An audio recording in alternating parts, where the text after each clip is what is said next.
बिहार में विधानसभा चुनाव का ऐलान हो गया है। ऐसे में सियासी नेता जहां खद्दर झाड़कर चुनावी मैदान में उतर गए हैं, तो वहीं मीडिया ने भी कैमरा माइक सेट कर बिहार में झंडा गाड़ दिया है। ऐसा नहीं है कि बिहार चुनाव को लेकर सिर्फ बिहार और भारत में ही हलचल तेज है, बल्कि ऑस्ट्रेलिया में भी बिहार की चुनावी बयार जबरदस्त है।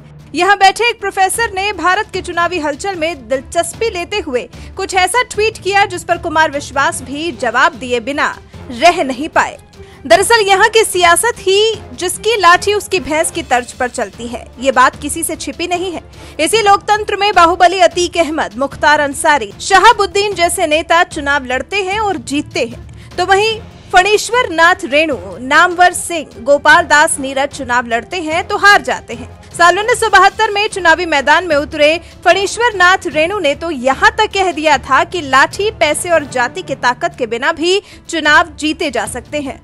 मैं इन तीनों के बगैर चुनाव लड़कर देखना चाहता हूं। उनकी यही लाइन ऑस्ट्रेलिया के ला ट्रोब यूनिवर्सिटी के हिंदी के प्रोफेसर इयान वुलफोर्ड ने ट्वीट की है, जिस पर कुमार विश्वास ने ट्वीट कर तंज भरे अंदाज में कहा, गलतफहमी में थे बेचारे, हार गए थे। इनके बाद फिराक साहब, डॉक्टर नामवर सिंह और गोपाल दास नीरज जी भी लड़े, जमानतें जब्त हुई। खासकर को भी अपने भोले और महान पूर्वजों के पद चिन्हों पर चलने का सौभाग्य प्राप्त हुआ।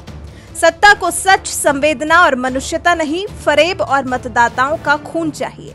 कवि कुमार विश्वास खुद कांग्रेस नेता राहुल गांधी के खिलाफ साल 2014 में चुनाव लड़ चुके हैं, लेकिन उन्हें बुरी हार का सामना करना पड़ा था।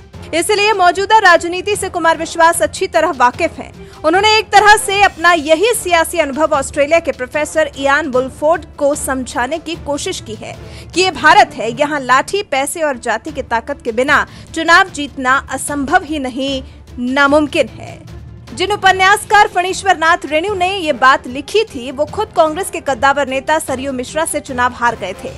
फणीश्वर नाथ रेणु के नक्शे कदम पर चलते हुए साहित्यकार डॉक्टर नामवर सिंह और गोपाल दास नीरज भी लाठी, पैसे और जाति की ताकत के बिना चुनाव जीतने चले थे, लेकिन वो भी हार गए। बहरहाल, आपको क्या लगता है कि आज के दौर में लाठी, डंडे, बाहुबल और जातिवाद के बिना चुनाव लड़ा जा सकता है? अपनी राय हमें कमेंट कर जरूर बताएं।